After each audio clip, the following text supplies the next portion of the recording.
Hello guys, നമ്മളിന്ന് ബിരിയാണി ഉണ്ടാക്കാൻ പോവാണ്. അതിലേക്കുള്ള സാധനങ്ങൾ അതിലേക്ക് നമ്മൾ 3/4 കിലോന് കോഴി കഴുകി വൃത്തിയാക്കി അതിൽ പൊരിച്ചിട്ടാണ് ബിരിയാണിക്ക് ചേർക്കുന്നത്.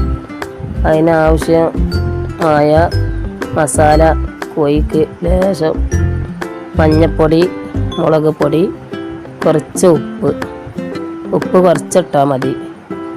എൻ്റെ മസാലയിൽ ഉപ്പുണ്ടാവും, ഉപ്പിടണമല്ല. അപ്പോൾ അത് നമുക്കൊന്ന് പൊരിച്ച് കോരിയെടുക്കുക. കൂടുതൽ മൊരിയണ്ട കേട്ടോ. കോഴി പകുതി വേവായിട്ട് പൊരിച്ച് കോരിയെടുക്കുക.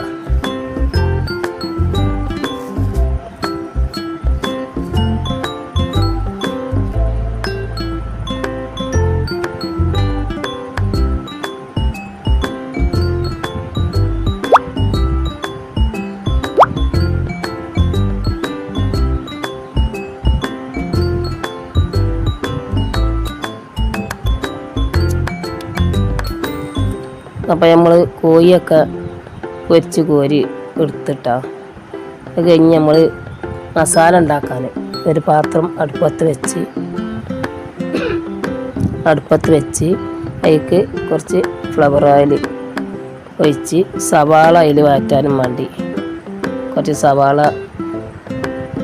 അതിലേക്കിട്ട് വഴറ്റി കൊടുക്കണം.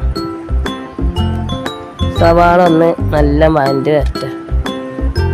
എന്നതിന് ശേഷം മറ്റേ ഇതൊക്കെ ഇട്ട് കൊടുക്കാം. സവാള നല്ല വഴറ്റി കുറച്ചേക്ക് ലേശം ഉപ്പിടുക. കുറച്ച് സവാളയ്ക്കുള്ള ഉപ്പ് ലേശം അതിട്ട് നല്ല വഴറ്റുക.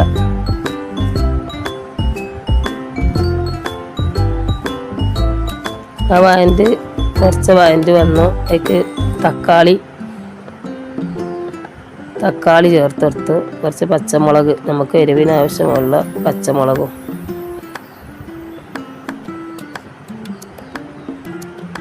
അങ്ങനെ പച്ചമുളകും ചേർത്ത് നല്ല വഴറ്റി വന്നതിന് ശേഷം അതിലേക്ക് ഇഞ്ചി വെള്ളുള്ളി പേസ്റ്റ് ചേർത്ത് കുറച്ച് ബിരിയാണി മസാല ഒരു സ്പൂൺ ഇട്ട് കൊടുക്കണുള്ളൂ കേട്ടോ.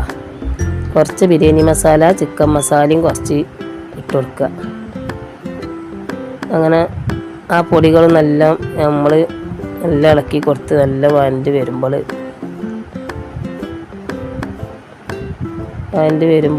അതിലേക്ക് കുറച്ച് എരിവ് കുറവാണ്. കുറച്ച് ഞാനിവിടെ കുരുമുളക് പൊടി ചേർക്കുന്നുണ്ട് ലേശം. അതിലേക്ക് പിന്നെ ലേശം ഒരു ചെറിയ സ്പൂണ് ഉലുവ, കുറച്ച് പെരിഞ്ചീരകവും ഇട്ട് കൊടുക്കണ്ടിട്ടാ. ഞാൻ കുറച്ച് ചപ്പ് പൊതിന അരിഞ്ഞിച്ച് ഇട്ടിട്ടുണ്ട്.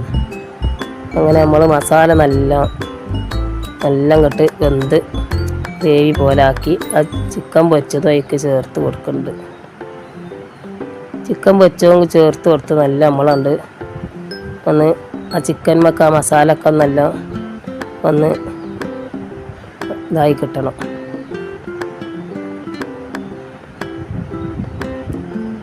അപ്പോൾ അത് നമ്മൾ മാറ്റി വെച്ച് അരി വേവിക്കാനുള്ള വെള്ളം വെച്ച് അതിലേക്ക് ലേശം പട്ട, കറാമ്പൂവ് ഇട്ടുകൊടുത്ത് ഇതിനാവശ്യമുള്ള ഉപ്പും ഇട്ടുകൊടുത്ത് വെള്ളം നല്ല നമ്മൾ തിളപ്പിച്ചെടുക്കുകയാണ്. വെള്ളം നല്ല തിളച്ചതിന് ശേഷം നമുക്ക് അരി ഇട്ട് കൊടുക്കാം. അരി ഇട്ട് കൊടുക്കണ്ട കേട്ടോ. അരി 3/4 കിലോനാണ് നമ്മൾ ഉണ്ടാക്കുന്നത്. അതിലേക്കുള്ള ആവശ്യത്തിലുള്ള അരിയും ഇട്ട് കൊടുത്ത്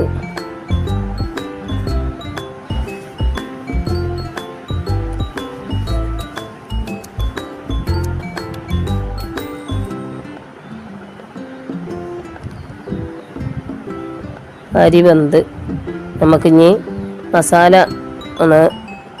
മസാലയൊക്കെ അത് ചേർത്ത് കൊടുക്കുക.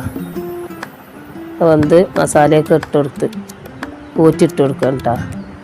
അത് ഇട്ട് കൊടുത്തേക്ക് കുറച്ച് ചപ്പ് പൊതിന അതിൻ്റെ ബാക്കിയും കൂടി ഊറ്റിയിട്ട് നമ്മൾ നല്ല ദമ്മിട്ട് അവിടെ വെക്കുക. കുറച്ച് നെയ്യ് ഇറ്റിച്ച് RKG ആട്ടാ. കുറച്ച് RKG അതിൻ്റെ ഒപ്പം തന്നെ ഞാൻ ഒഴിച്ചു കൊടുക്കുന്നുണ്ട്. ആർക്കേജ് ഒഴിച്ചു കൊടുത്ത് കുറച്ച് ചപ്പ് പൊതിന കുറച്ചും കൂടി അതിൻ്റെ മേലെ ഇട്ട് കൊടുത്തിട്ട് അത് നമ്മൾ മൂടി നമ്മൾ അതിൻ്റെ മേലെ കുറച്ച് കണലിട്ട് കൊടുത്ത് അവിടെ വെക്കുക. ഇനി നമ്മൾ കുറച്ച് ദമ്മായി ഇതാവട്ടെ. കുറച്ച് കഴിഞ്ഞിട്ട് നമ്മൾ തുറന്ന് നോക്കാം.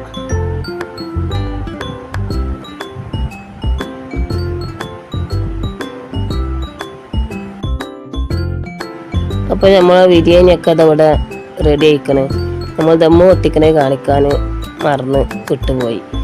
ഇനിയിപ്പോൾ നമ്മൾ നിസ്കാരമൊക്കെ കഴിഞ്ഞിതാ നമ്മൾ കഴിക്കാൻ പോവുകയാണ്. അപ്പോൾ നമ്മൾ ബിരിയാണിയൊക്കെ റെഡിയായി. ഇനി നമ്മൾ മറ്റൊരു വീഡിയോയുമായി പിന്നെ വരുന്നതാണ്.